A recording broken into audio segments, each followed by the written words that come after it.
because I have a very, very special friend here who came yeah, all the way over from London.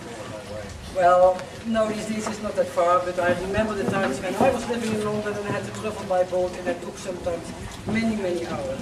Nowadays it's good faster, but anyway, it doesn't matter. Noel is here, and I'm so delighted that he actually is going to say something on this opening of this exhibition. What is very special for me, that I am also here with Rudy de Lange, this combination of both of us, and in combination with my 65th birthday. I'm so pleased that Noel is going to say something. Well, I'm very privileged to be here, and on such a fine day, because I think we were a little concerned about the weather yesterday. It wasn't too good yesterday, but it's brightened up just in time for this wonderful setting we've got here. Thank you very much for coming. I've known Hetty for a few years, mid-80s. She, shall I say, strutted, is that the right word, into my workshop at West Dean in this sort of fine, exaggerated regalia. And I was sort of knocked out for a moment. And there she was with all the work all over the floor, showing me this, and I was absolutely amazed by it. And I knew that we would be able to strike up good friendship, judging by this work, and an artistic, I considered her work then, as I do now, to be very alive and aware. I think that's the main ingredient we're looking for when we're looking at pictures. For me, Batik, and it's no exaggeration, is a very passionate and unique affair. And I'm talking about my relationship with Batik. It's not just a medium or a technique. It is a human activity, a craft activity, which goes back into history for more than 2,000 years. So it's something that I came across way back in the 60s, when there was a kind of subculture going on, where we were looking, without any prejudice at all, at new materials, new techniques. And this old technique caught my eye. I didn't realize it was at this age, or that it went back 2,000 years or to the east. But it had this combination of hot wax, dye, and fabric. And this sort of excited me. It's a kind of chemistry that I like working with, a bit combustible, a bit compulsive. But it's Hetty's exhibition, and I want to give a little background, what I know anyway, of Hetty's history. And she discovered it, I don't think quite by accident, but it just came by her when she was at art school. And she felt that this process of Batik could be further exploited within the context of the art system. And she built up an aesthetic language, with using her very critical eye. And the work in the exhibition here demonstrates these values, and that they're still in transit. In other words, that she's still moving on. That is the challenge. That is where the entity, the life, is in the work. It demonstrates to a credit that these values are still in transit, so they're very prominent still. Her art is playful and spontaneous, and improvisation, I would say, is born out of a deeply confident, skilled dexterity, and a certain tradition. You can ignore that much of the tradition, which is not taken for granted.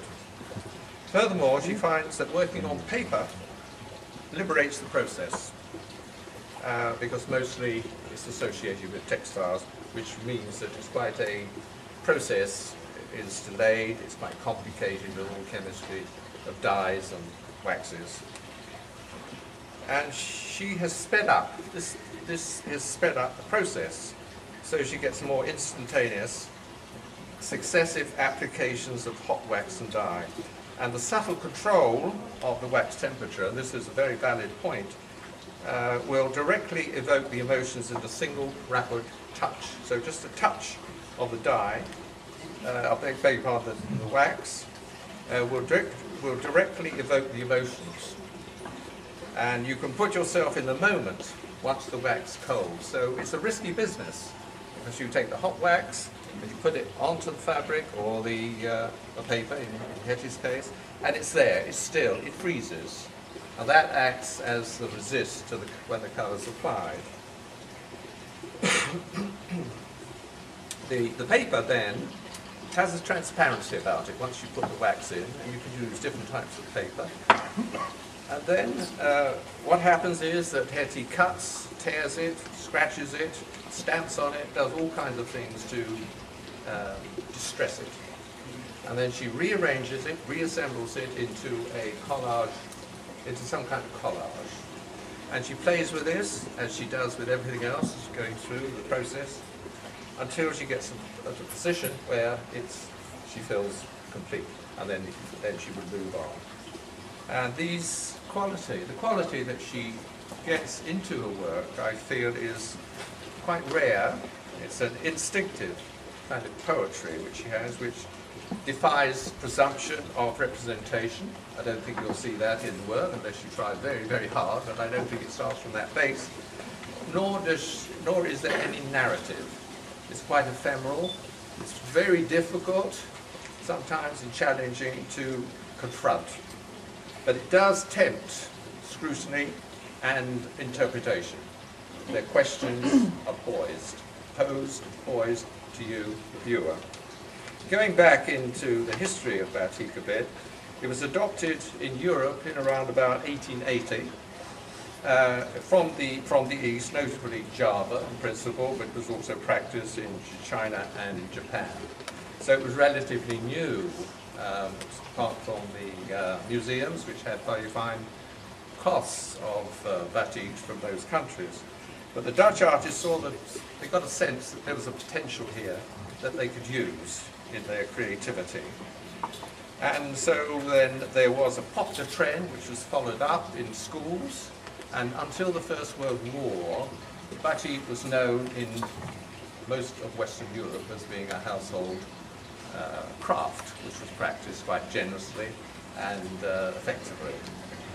It was revived again in the 60s with the counterculture, which is where I came into the picture, with a generation that would try any experimentation, and that applied to all bringing out your senses, trying new materials, and involving yourself in a lot of risk and temptation. But unfortunately, by the time the 80s came along, their art establishment had judged craft skills as a constraint on free expression. So there was a kind of orthodoxy that was set up that prejudiced the crafts, and you could make art without being necessarily skilled at painting or applying yourself to any of the so-called craft skills. And this placed these two categories in a dichotomy. Art and craft were separated out, and it hadn't been until the First World War.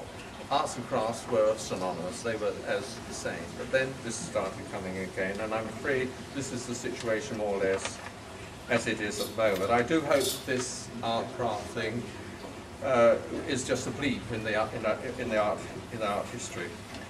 So for me, Hetty's passion and skill is very evident. It's graphic, it's tactile in these works, and her natural vigour comes through very strongly in motivation too, and it's very visible and integrated in her work.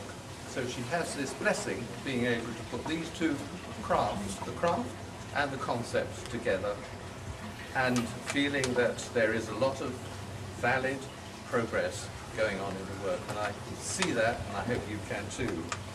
And this makes for a lot of integrity and an honesty, which is very much alive in her work, I feel, and this is why the works are of superb, in my opinion, superb standard and quality.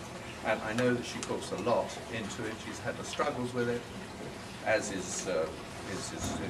can be compounded and can be used as advantage.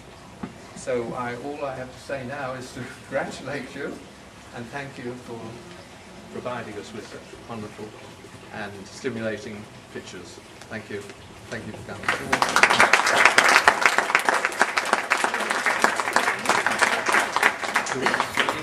Thank you, Noel, very, very, very much. I'm so absolutely pleased that you did this for me. And I just can only say, well, he said it so beautifully, and I can individually to you say something. I'm not going to bother you with this at this particular moment. So if you have to say something to me, you can do it to me. But anyway, I'm so happy that you all are here on this beautiful day and in this absolutely beautiful space. And I'm so thankful to Rudy de Lange with his pots here. I choose him to have my work. I wanted to have my work on top of Rudy's pots. I would never hang my work on pots, on top of pots, but in this case I really liked it. I saw his work a year ago, and in this beautiful space, and this was not a gallery, it was just a space where he was, and I was so privileged that I actually knew Rudy and I could see this space. And I like his work. We had an exhibition together, Rudy and I, in 1987, and I think the whole of Antwerp was there. It was so packed when we had together an exhibition. And so I'm so pleased that we have an exhibition now. I found Rudy over all the years back. I meet him in France. He's not only doing pottery, but he's building houses. Anyway, and he's a good friend. But here I am, so lucky because of Rudy, that I can have the space and that I can exhibit with him. My choice, and I hope you enjoy this combination of my work and Rudy's work. And I'm so happy that you're all here. Thanks, Noel, very much again. My pleasure.